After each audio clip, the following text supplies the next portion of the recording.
ഹരേ കൃഷ്ണ. സർവം ശ്രീ രാധാകൃഷ്ണാർപ്പണമസ്തു.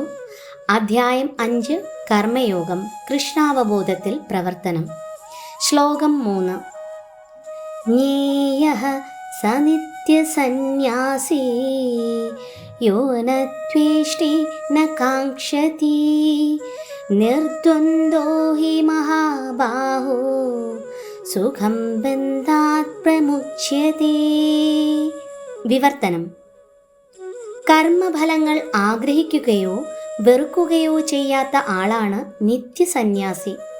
മഹാബാഹുവായ അർജുന, അയാൾ ദ്വന്ദ്വങ്ങളിൽ നിന്ന് ഒഴിഞ്ഞ് എളുപ്പത്തിൽ ഭൗതിക ബന്ധനത്തിൽ നിന്ന് മുക്തനാകുന്നതോടൊപ്പം മോക്ഷമടയുകയും ചെയ്യുന്നു.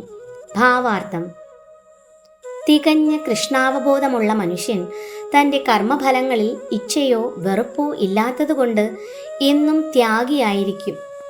ദിവ്യമായ പ്രേമയുത ഭഗവത് സേവനത്തിന് സ്വയം സമർപ്പിതനായ സന്യാസി കൃഷ്ണനുമായുള്ള ബന്ധത്തിൽ തൻ്റെ മൂലസ്വരൂപത്തെക്കുറിച്ച് അറിയുന്നതുകൊണ്ട് തികഞ്ഞ ജ്ഞാനിയുമായിരിക്കും. കൃഷ്ണൻ സമ്പൂർണനാണെന്നും കൃഷ്ണൻ്റെ ഒരംശമാണ് താനെന്നും അയാൾക്ക് അറിയാം. ഗുണത്തിലും അളവിലും ഇത് ശരിയാവുകയാൽ ഈ ജ്ഞാനം സമ്പൂർണമാണ്. താനും കൃഷ്ണനും ഒന്നു തന്നെയെന്ന സിദ്ധാന്തം അംശം ഒരിക്കലും പൂർണ്ണമാകുന്നില്ലെന്നിരിക്കെ ശരിയല്ല. ഗുണത്തിൽ ഒന്നാണെങ്കിലും പരിമാണത്തിൽ വ്യത്യസ്തമാണെന്നതാണ് ശരിയായ അതീന്ദ്രിയ ജ്ഞാനം.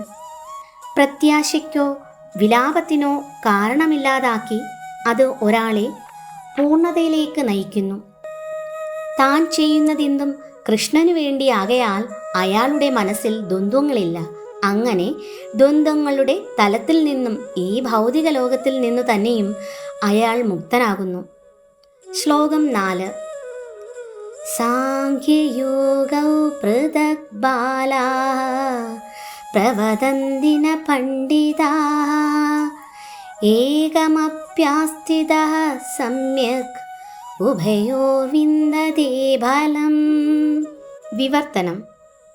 ഭക്തിയുത സേവനം അഥവാ കർമ്മയോഗം പ്രപഞ്ചത്തെ വിശകലനം ചെയ്തുള്ള പഠനം അഥവാ സാംഖ്യയോഗത്തിൽ നിന്ന് വ്യത്യസ്തമാണെന്ന് പറയുന്നത് അജ്ഞാനികളാണ്.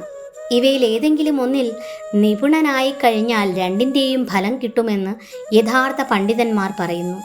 ഭാവാർത്ഥം: സാംഖ്യത്തിൻ്റെ പ്രപഞ്ചത്തെ വിശകലനം ചെയ്ത് പഠിക്കുന്നതിൻ്റെ ലക്ഷ്യം ഭൗതിക ലോകത്തിൻ്റെ ആത്മാവിനെ കണ്ടെത്തുകയാണ്. ഭൗതിക ലോകത്തിൻ്റെ ആത്മാവ് വിഷ്ണു അഥവാ പരമാത്മാവാണ്. ഭക്തിയുത ഭഗവത് സേവനം പരമാത്മാവിൻ്റെ സേവനത്തെ അനിവാര്യമാക്കി തീർക്കുന്നു. ഒന്ന് മരത്തിൻ്റെ വേരന്വേഷിക്കുന്നു, മറ്റേത് വേര് നനയ്ക്കുന്നുവെന്നേ വ്യത്യാസമുള്ളൂ.